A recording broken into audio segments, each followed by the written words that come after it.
What's the only thing that is faster than an evil sun? The evil sun when I is shooting at him with my custom shooter.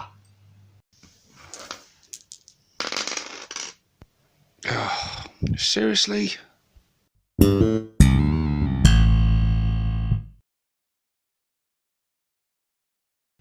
Hey guys, 6+ Stevo here with some more clan culture news for you.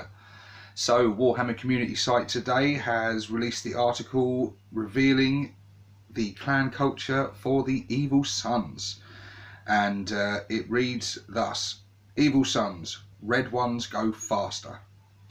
The Evil Sunz are firm believers in the old orc adage, red ones go faster.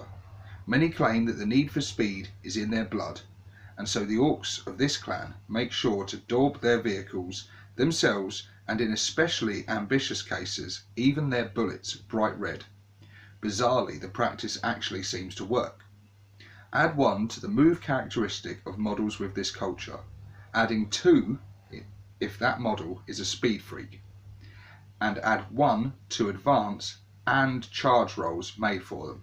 In addition, models with this culture do not suffer the penalty to their hit rolls for advancing and firing assault weapons.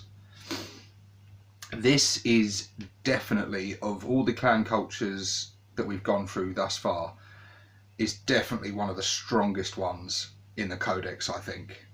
This is brutal. When you combine this ability with the brutal close combat abilities of orcs, it is quite terrifying for any opponent. If you, in your orc army, if you are looking to get a turn 1 assault out of your orcs, I think Evil Sunz are definitely going to be the way to go. If you move, advance and charge in a turn, which we'll look at in a minute, you're getting 3 extra inches there, and well, ladies will tell you 3 inches makes quite a bit of difference. Yeah, this is really powerful. Also, while advancing, they don't suffer any penalty to firing their assault weapons. So think of shooter boys. Shooter boys are going to be really good. They've got a flat 6-inch movement, then they can advance a further d6 plus 1, while still shooting and hitting on 5+ with the Daka rule. So I think shooter boys are going to be a really good troop choice for an Evil Sunz army for sure. Most of the weapons in the Orc Codex are assault weapons, so this is really good, because when you are suffering that penalty and dropping from a 5, it doesn't sound like much, but when you're dropping from a 5+ to hit to a 6+ to hit, that makes it's halving the effectiveness. You're going from a 1 in 3 chance of hitting something to a 1 in 6. So maintaining their 5+ ballistic skill when advancing is really good. And the fact that speed freaks add 2 to their movement instead of the 1. And speed freaks, in this article on Warhammer Community, it talks about the new buggies, death copters, bikes. They all have the keyword speed freaks. So, and they've already got an impressive move characteristic as it is. So the fact that they're going to be able to move huge distances and then advance and still fire all their assault weapons without fear of penalty is really brutal. It then goes on further to talk about how you can really get the most out of this if you have the Death Killer War Trike model. This is the new War Boss on Trike model, and just like the standard War Boss on foot, he has a War ability, but his War ability is a speed War. So like with the War Boss, his War affects all infantry models around him within his aura, and if they're within his aura they can move, charge and then still assault, and it's really good. It is really good. But the speed War does that same effect, but rather than infantry it affects vehicles, and not just the speed freak vehicles, things that you'd expect like buggies and stuff. This affects Gorkanauts, Morkanauts, Cans, Death Dreads, even Stompers. anything with the vehicle keyword can move, advance, shoot all its assault weapons without penalty, and then charge. They can re-roll their charges. They suffer no penalties to their shooting. They're getting +1 movement.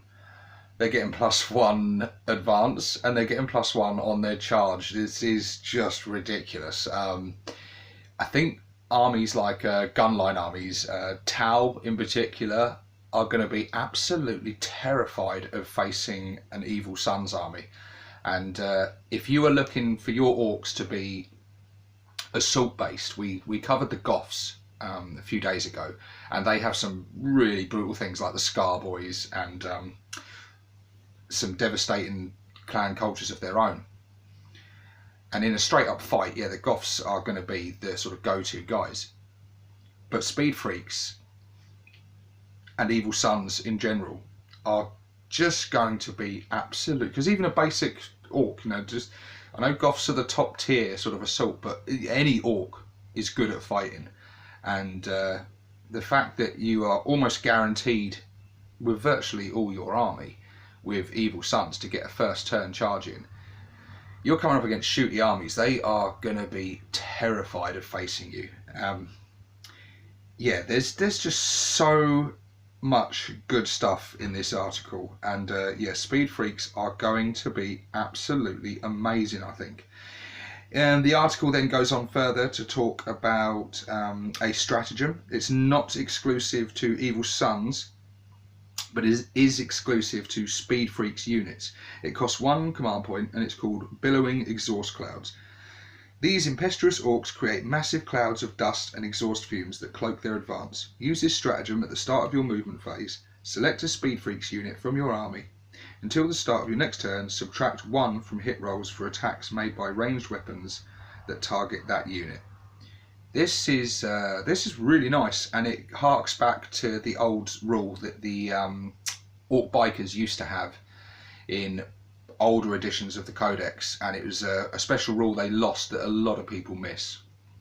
So this is really useful for all your new buggies, your bikers, even your deathcopters. It's very cool. It just makes them that little bit more survivable, and yeah, so that's a really nice stratagem. And for 1 command point, if you really want to make sure, you know, something stays alive, you want to give it the best chance possible and survive a round of shooting, this is definitely a worthwhile stratagem, definitely. And the article doesn't stop there. It covers some more stuff. It takes a look at the Mech Boy Workshop, a rather cool looking piece of terrain that has effects on your vehicles when nearby. It says it can be used to give a vehicle a custom job, and they list one of them here called More Daka. Choose 1 weapon, excluding a bubble chucker, that a model in that unit is equipped with. The next time any model in the unit fire that weapon, the weapon makes the maximum number of attacks.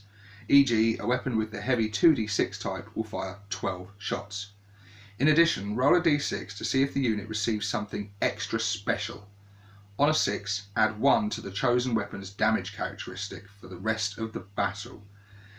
So this is really cool. If you have something like a Stomper, as it lists in the article, and select one of its weapons that fires this 3d6 shots or a random number of shots, and it just automatically fires its maximum amount, and then on the dice roll of a 6 you get to increase the damage characteristic of it as well. It is very, very cool. The only downside to it though, you do have to basically miss a turn of shooting, because you have to spend 1 turn applying this custom job to the vehicle in question. But it's cool, and it's definitely going to have some uses, I think, and it's for the rest of the game as well. It's really worthwhile.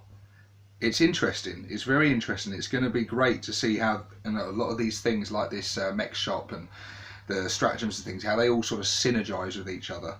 But yeah, Speed Freaks, Evil Sunz, looking very, very cool. And like I said, if you're looking for a fast-paced assault Orc army. I don't think you can go wrong with these guys. I think they're going to be an incredibly strong clan, and I see a lot of outrider detachments of Evil Sunz are going to be used in a lot of Orc armies out there. It's very exciting indeed. And tomorrow we've got yet more good news. We've got the Death Skulls, so that'll be interesting to see what these guys get. And hopefully we'll get a sneak peek at some of their stratagems and some of their special tricks and tactics they can use. But anyway, guys, what do you think about the Evil Sunz? Which way are you swaying currently with these clans? If you haven't already decided, is there a certain clan you're sort of veering towards, or would you like the idea of mixing a lot of them together? Who do you think is going to be the best assault army? Is it going to be the Evil Sunz, or is it going to be the Goths? As always, guys, share your thoughts below. Hit the like button, hit the subscribe button. I will see you tomorrow to talk about Death Skulls. This is 6 Plus Stevo, signing out.